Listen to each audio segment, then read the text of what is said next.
Hello guys, welcome to Unit 9, Embodied Cognition. So embodied cognition, as you read in these pieces, is a view that sort of upends this classical view as the brain sort of in isolation, running consciousness and cognition, whereas embodied cognition thinks that either the environment or our bodily functions or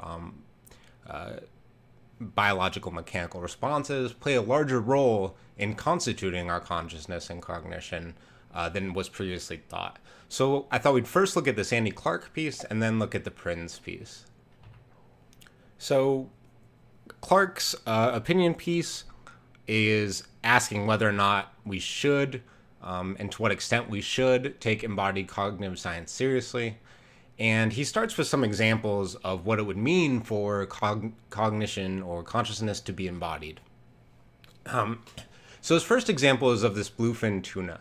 So bluefin tuna are really, really good swimmers, apparently, and yet their body and the physiological aspects of the bluefin tuna appears to be too weak to perform the type of feats that they do. They swim too fast. They make, sharper cuts in the water than you would think would be allowable by their body and the way that they are physically constituted.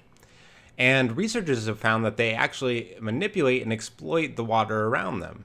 So they, certain properties in the water, they'll take certain currents or manipulate the way that the water is, the properties of the water, and use that to their advantage. And that's how they're so excellent at swimming. So if they were in another environment, where the properties of the water would be very different, perhaps they would not be able to do the types of things that they're able to do.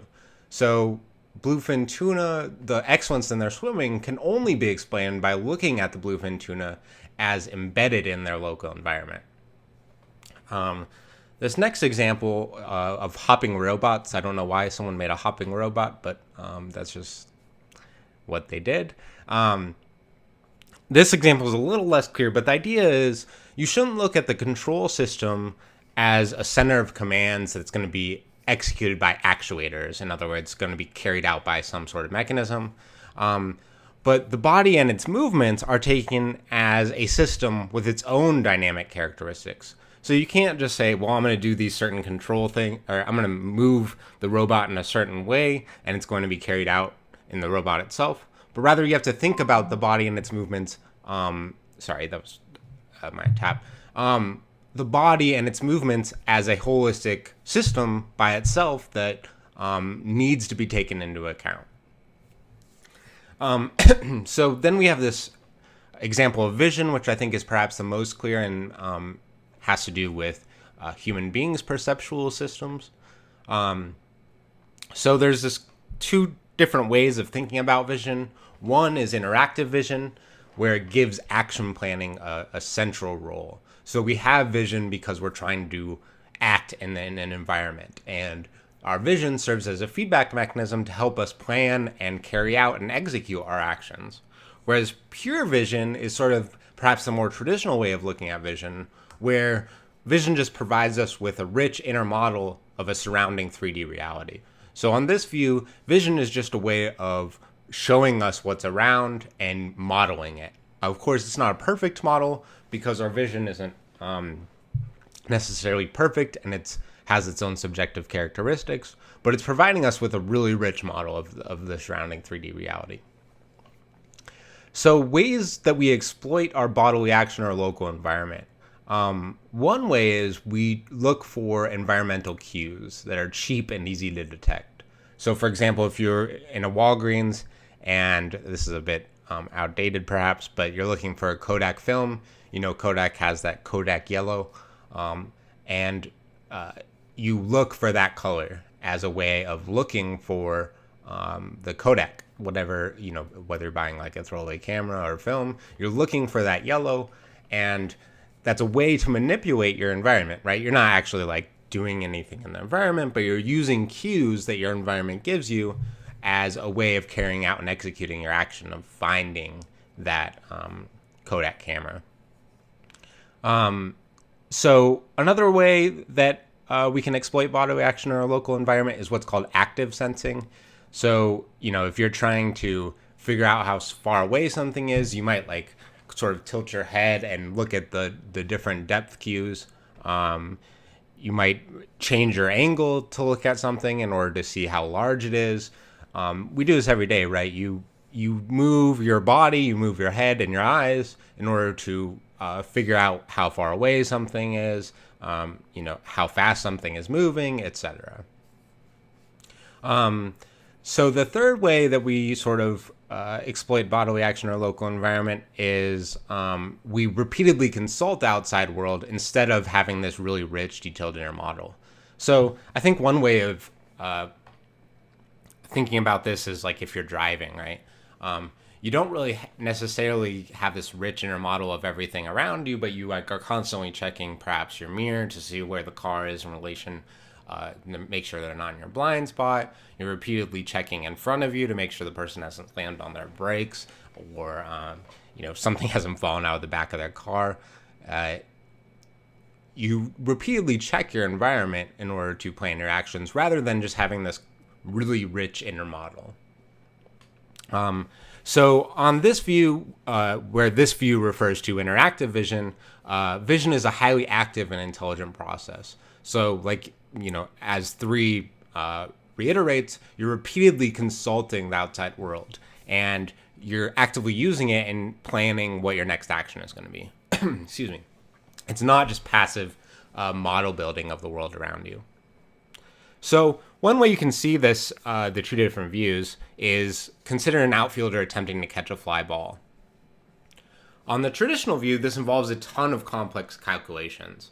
So you have to think about where the ball's trajectory is going, what speed the ball is going, and then adjust for like if there's a severe wind or if what's the grass quality is around you. But a much simpler strategy is that the fielder continually adjusts his or her run so that the ball never seems to curve toward the ground, but instead seems to move in a straight line towards you. So if you see the ball curving to the ground, you know that you've got to like speed up, right? Because otherwise you're not going to catch it. But if it's constantly coming towards you in a straight line, that means you're sort of approaching it the right way, and you do that right until it hits your glove or whatever. And so one requires a ton of complex calculations and seems almost improbable that we're able to do that on the fly. But this other strategy, while sort of crude, crude meaning like it's very simple, seems to work really efficiently. And it requires a lot of checking, right? Because you're constantly using your vision to check to see if the ball is coming in a straight line towards your glove. But it doesn't require the sort of complex calculations that the traditional model does. So I've sort of already beaten that 2 models thing to a pulp, but I think it's really important that we're comparing this traditional model where we're taking in data, performing complex calculation, and then instructing for action, where the second model, we're doing a lot of real-time adjustments, right? So we're constantly checking the ball and checking our run speed and just adjusting them. And we're coordinating between our own visual data and the outside world, the ball falling. I'm gonna keep referring to that example because I think that's a really useful way of thinking about the contrast between these 2 models. So adaptive coupling. This is a term that Clark uses, and it's important that he doesn't want to say that all adaptive coupling is cognition. What adaptive coupling is it's when one system evolves a mechanism that allows it to track the behavior of another system. So the example that I have up here is that a sunflower evolved to track the motion of a sun across the sky. I don't know a lot about sunflowers, but I know that they sort of turn to where the sun is in order to photosynthesize even more, right? So the sunflower evolved this ability to sort of track the behavior of the sun, even though it's not doing it consciously. It's not sort of planning for it in any real way. It's just a way that the plant has evolved to track the movement of the sun. But importantly, Clark doesn't think this is cognition. Cognition requires something like, the quote from him is something like offline reasoning in the absence of that which our thoughts concern. So in other words, you need to sort of be able to decouple yourself from the environment. So, I'm sitting here in my office, and I have all this stuff around me, and I have a PowerPoint up on my screen that I'm sharing with you guys and talking about it. And part of what is engaging in cognition is I'm thinking about what to say next. And even while I'm thinking about what to say next, I'm thinking of the overall structure of this lecture, and I'm trying to think about what the most useful way to convey these ideas to you guys are.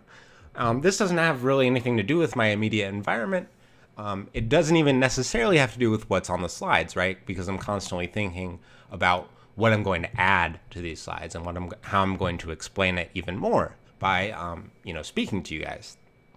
And this is an example of what paradigmatically Clark thinks cognition is involved in. It's sort of this offline reasoning, ability to decouple ourselves from our environment and reason abstractly.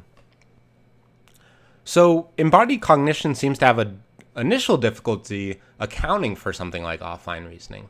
Because remember, embodied cognition says, look, cognition is intimately connected with both our bodily movements and our environment. And if we are going to decouple ourselves, that seems sort of opposite of what embodied cognition is saying we do.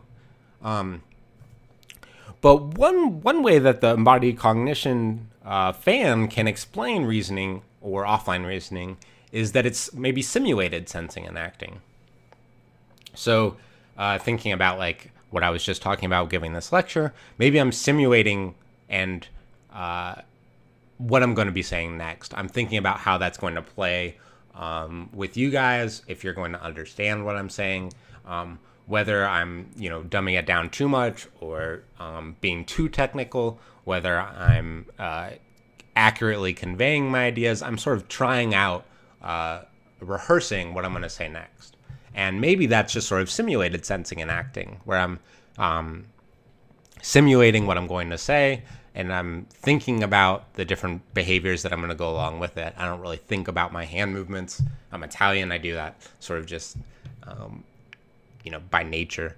And I think philosophers in particular are really hand-oriented when they're talking. But I do think about what I'm going to say next. I think about how these ideas connect with each other. And maybe that's what we're doing on an embodied cognition account. It's just simulating our actions. But it allows us to decouple from the environment, but it also seems very weird in cases where it's really abstract. So thinking about, there's this quote at the bottom, right? The last bullet point on this slide. Whether or not U.S. gun manufacturers should be held liable for the overproduction of guns. So they know sort of what how much the legal market can handle in production and sales. But they produce more guns than that. And a lot of these guns end up on the black market, for illegal trade and selling. And there's a question of whether or not the U.S. gun manufacturers should be held liable for that. When we're reasoning about this, when we're thinking about all of the sorts of considerations, right? We're thinking about what relevant laws there are, how the concept of responsibility applies to a manufacturer of guns, the moral issues involved, whether or not, the moral claims surrounding gun ownership, the legal claims surrounding gun ownership. These are really abstract things to think about. We're not really simulating any sensing or acting, right? We're just sort of thinking about these very abstract concepts and applying them to a certain case, this case of whether or not they should be held liable. So there's a problem, right, for this view of how to account for really abstract reasoning. The meta-Toto versus Toto case is meant to capture how you might think about offline reasoning. So Toto is I think it's a robot that can use sonar to act and navigate in the world. Meta-Toto can do all of the same things that Toto can, but it can also simulate certain areas. So it doesn't actually have to go out and do it like Toto does, but it can sort of just stay stationary and simulate what it would be like to navigate an environment with sonar. So, excuse me, sorry. Two questions. One, how different is this account from the traditional account? It seems pretty different, right?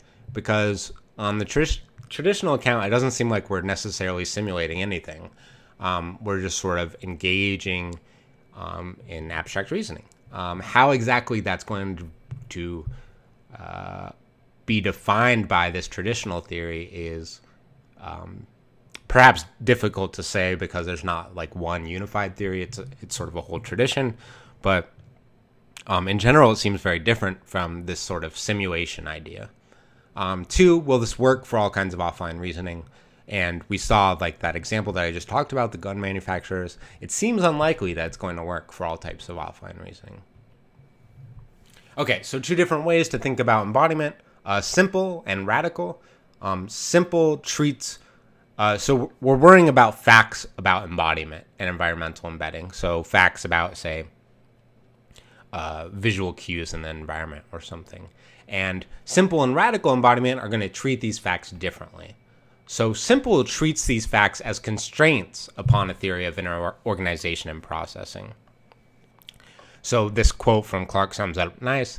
Attention to the roles of body, world, and action in such cases is merely a methodological tool aimed at getting the internal data structures and operations right. So the idea is, look, we have these facts about embodiment, and we need to incorporate them in whatever theory we're going to say about internal data and operations. So you might think about the baseball catcher example, right? If we have these facts about what they're doing when they're looking at the ball and going to catch it, we just need to think, okay, well, when they're internally getting that data, they're taking into account what the ball is doing, and we need to account for that when we're looking at whatever reasoning or perceptual processes are going on in that outfielder. But radical embodiment says, look, no, these facts about embodiment far outstrip the abilities of internal representation at all.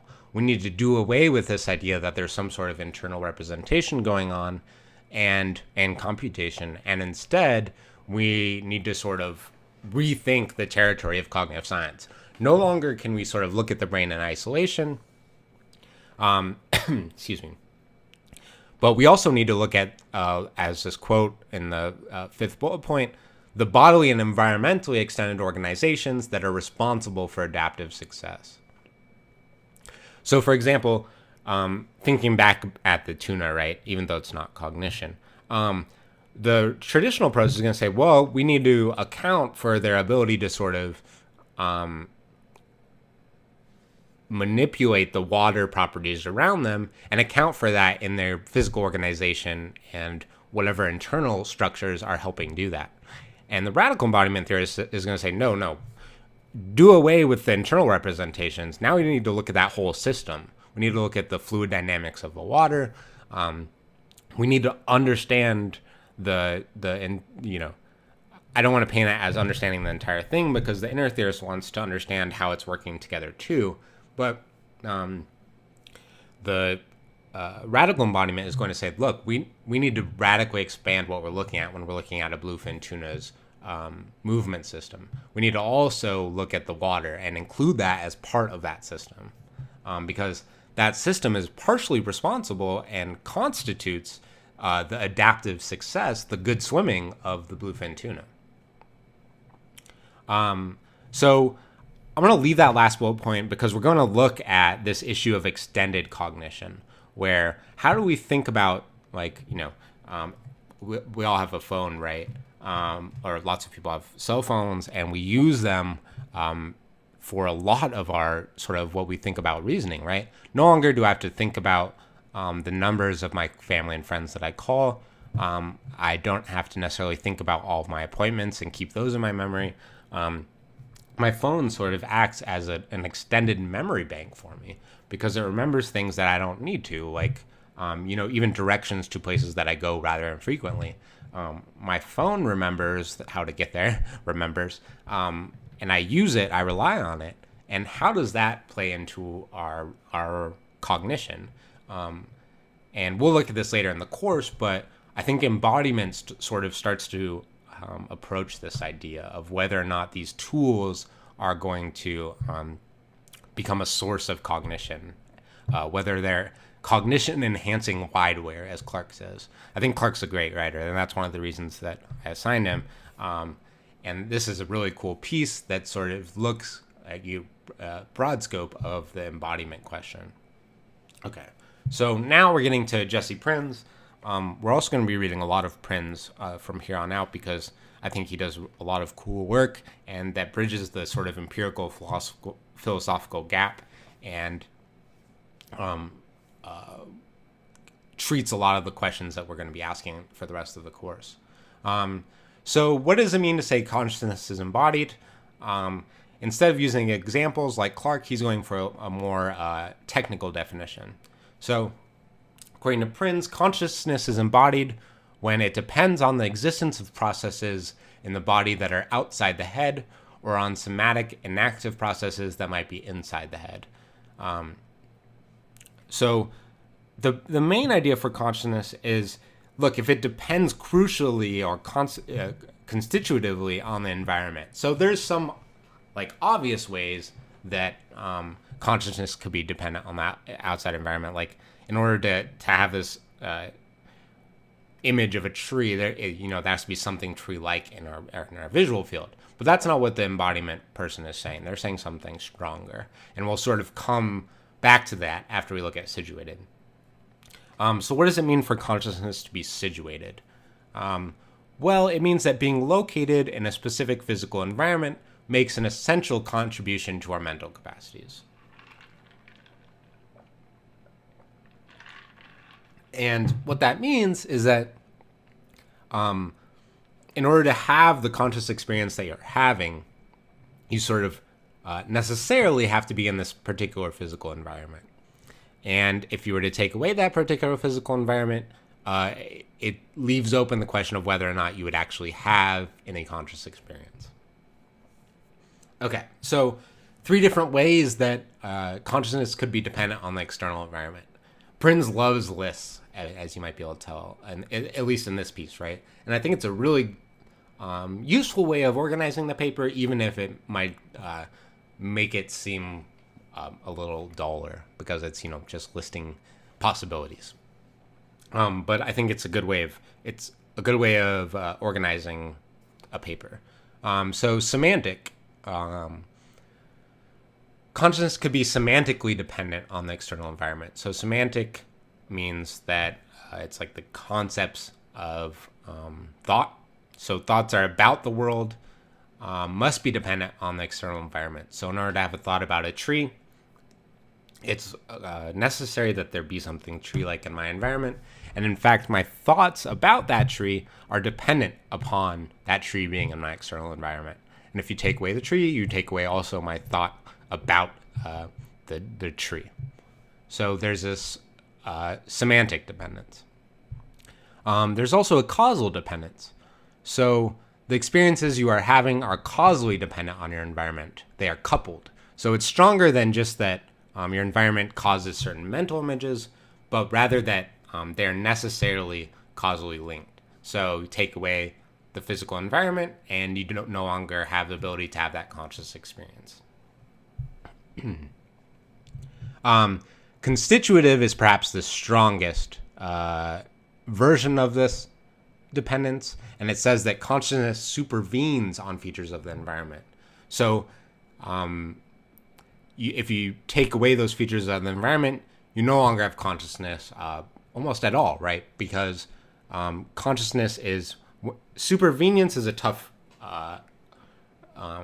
concept, but the basic idea is you can't change one level of abstraction without changing another. So if you think about, if any of you guys have had those, what are they called? The Etch-a-Sketch, right? And there's I don't know what's in there, like whatever the ink or lead, or I'm not sure what it is, but you turn the knobs and you make the picture. And one way of illustrating supervenience is, so you can think about the picture as being like a picture of, say, let's say you make a picture of Donald Trump on an Etch-a-Sketch. You can also think of the Etch-a-Sketch as constituted by all the little grains of ink or grains of whatever is in there, and being situated in a certain pattern without thinking of it being Donald Trump. And one way to explain supervenience is you can't change that lower level without also changing the picture of Donald Trump. So let's say, like, you change the part of his hair to make it even bigger than it is. By changing that bottom level, you're also changing the picture, and vice versa, right? So this supervenience relationship says you can't have any changes in the lower level without changes in the higher level. And so for this constitutive dependence claim, you can't change the features of the environment without changing the conscious experience that you're having. So he thinks we can reject the stronger versions of situated approach outright. So people in sensory deprivation chambers, I don't know if you guys have heard of these, but you go into these tanks, I think they're filled with water, and they're soundproof, and once you go in them, it's pitch black, you're sitting sort of floating there, so you're not really, you don't have a physical anchor necessarily, and there's no sound, and people, after being in that for a while, report having very rich conscious experiences, and even some people even report having visual hallucinations. And these certainly aren't dictated by their environment, and instead, if they were dictated by their environment, they wouldn't have them. So we can reject these stronger versions outright, he thinks. So his best argument for a situated view, according to Prins, is as follows. So thinking about how we need, or what we need to represent the world, we don't need a whole lot. We don't need these extremely rich representations. I don't need this really fine level of detail. I need to know that there's a screen in front of me. I need to be able to read the text, but I don't need to see very small changes in color necessarily to be adaptively successful. I don't need this really fine level of detail. I can get by just fine on sort of a rough and ready sketch of the external environment.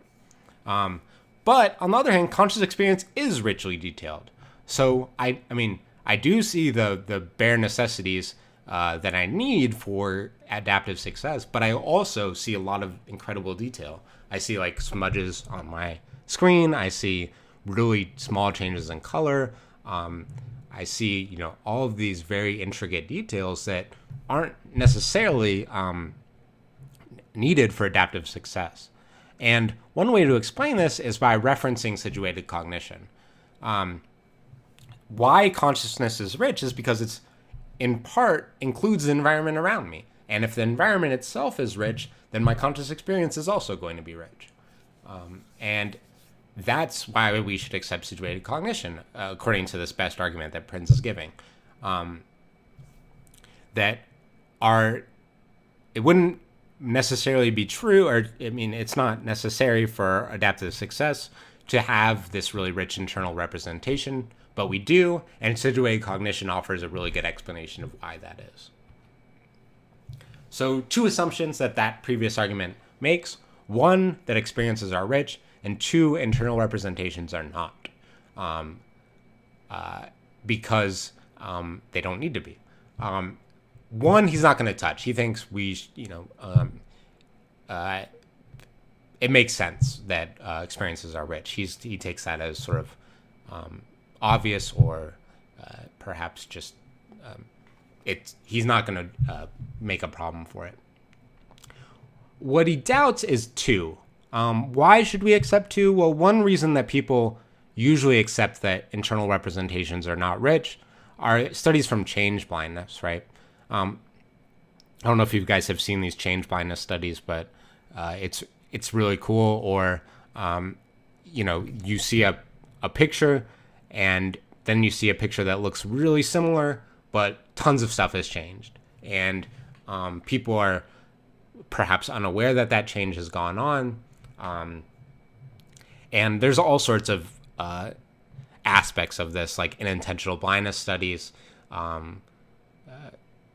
I could link some maybe I'll link some in this unit that you could take if you haven't already. But it's kind of crazy how much we sort of miss out on in our visual field if we're either paying attention to something, how small changes can sort of get past us.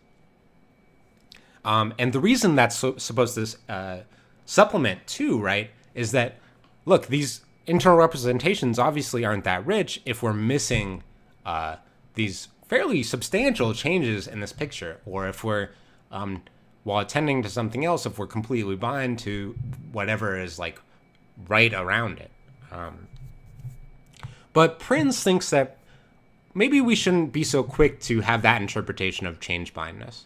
Maybe we should think, well, they are forming rich representations, but they're not storing all the details in memory long enough to make these comparisons in real time. So sure, they don't see the changes, but it's because it's not stored in memory, the really rich representations. Those are sort of discarded as we go because, we don't need to store all that stuff in memory.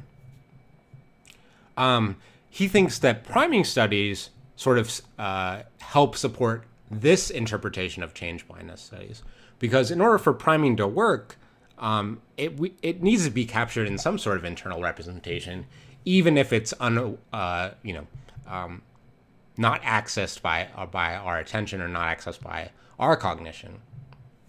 So priming, for hopefully all of you know what priming is, but priming, like you prime someone with, say, the word house, and then you ask them to name a place where people live, they're going to be more likely to say house than they are going to say apartment or mansion or whatever. That was a really cheesy, dumb example, but you get the idea.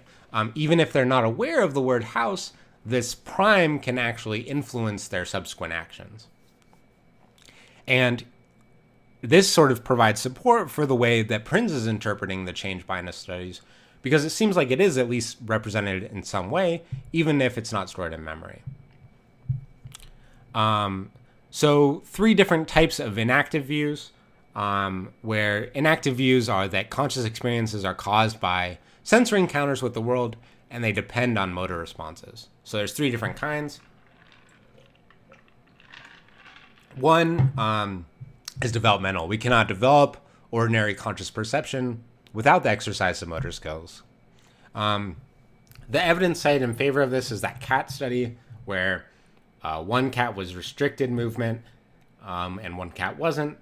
They were both, I think, placed in really dark cages or something. I'm not remembering the exact details. But once they were released from captivity, the one who was restricted movement had visual impairments that the other one did not. But the reasons to reject this was that, as Prinz says, the cat wasn't blind.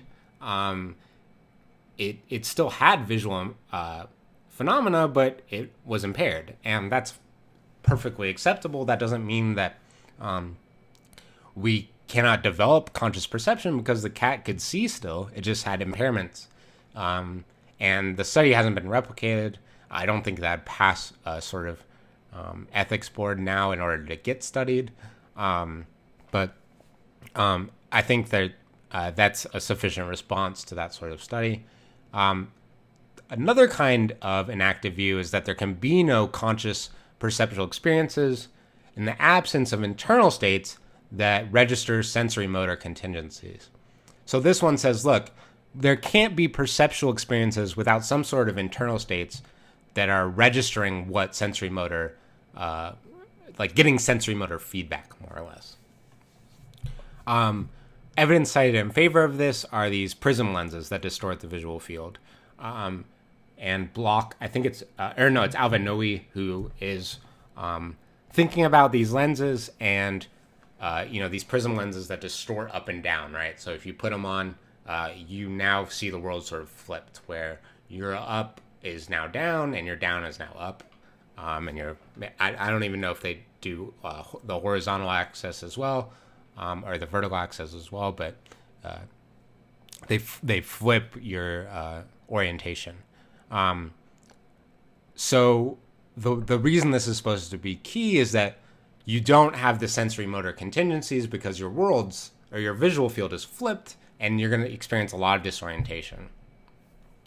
But again, Prinz is saying, look, they're still having a conscious perceptual experience, and maybe it's not sort of veridical in the right way, because when they go to grab an object, they miss.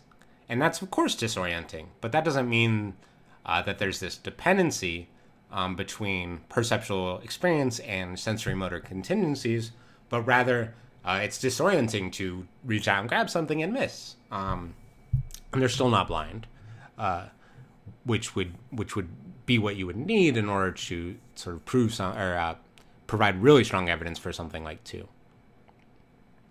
I'm gonna leave. Well, let's quickly go over 3, I guess. So motor responses, when available, affect the character of perceptual experiences. So there's this prosthetic vision, right?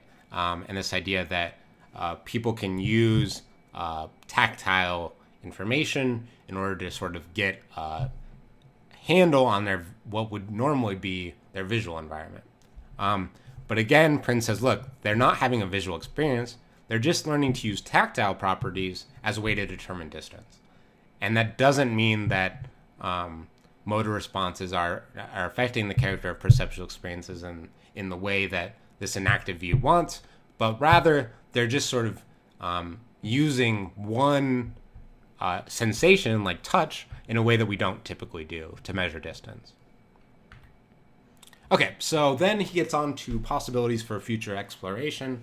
I'm just going to run through these quick. Embodiment contributes to self-consciousness.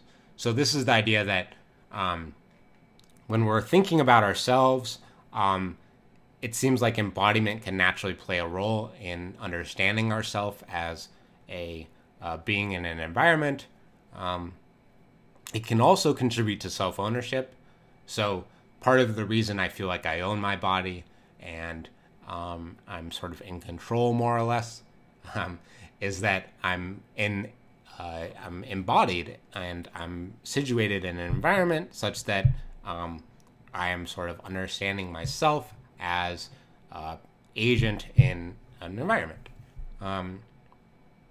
3 is really interesting. Embodiment may help solve the binding problem. So the binding problem is this idea that, look, our brain gets a lot of very different type of perceptual experience or perceptual information. Right now I'm getting visual information of a computer screen in front of me. I'm also hearing, like, I have an air purifier that's running. I hope you guys can't hear that when I'm doing this, but it's like very, the fan is quiet, hopefully quietly, playing in the background. I have a scented candle that I can smell right now. I just tasted this tea that I'm drinking to keep my throat from dying when I'm lecturing. And these are very different types of perceptual information, but my conscious experience seems unified, right? Like, it's not as if I'm like, wow, there's tons of different types of perceptual information coming at me.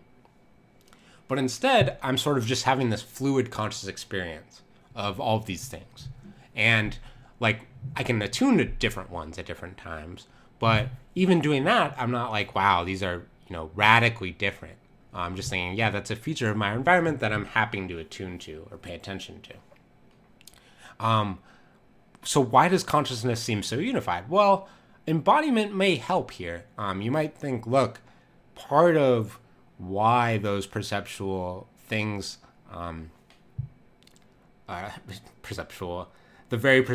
different perceptual information seem unified is that they're all features of an environment which plays some sort of role, depending on which version of embodiment you want to take in our cognitive experience and conscious experience.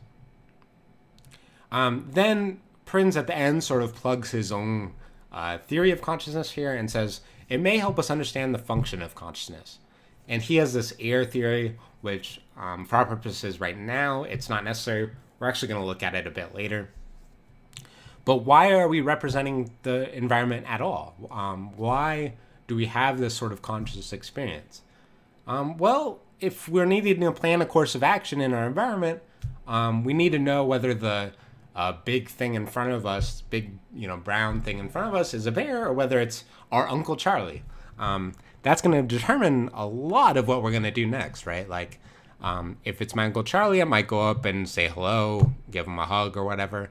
But if it's a bear, I'm probably not going to go up and give him a hug, or probably not going to say hello. I'm probably going to hightail it out of there if I can, or try to think about my next plan of action very carefully.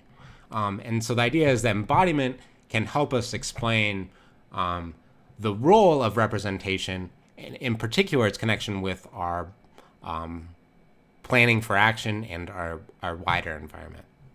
Okay, so that is all I have for Unit 9. I hope you guys like these articles. This is the sort of articles and papers that we're going to be looking at throughout the rest of this course, is slightly more empirically leaning, perhaps aside from the very last week where we're going to look at this cool extended cognition stuff. But anyways, hope you guys enjoyed this paper. Go ahead and take the quiz and do the discussion board post, and I'll see you back for Unit 10.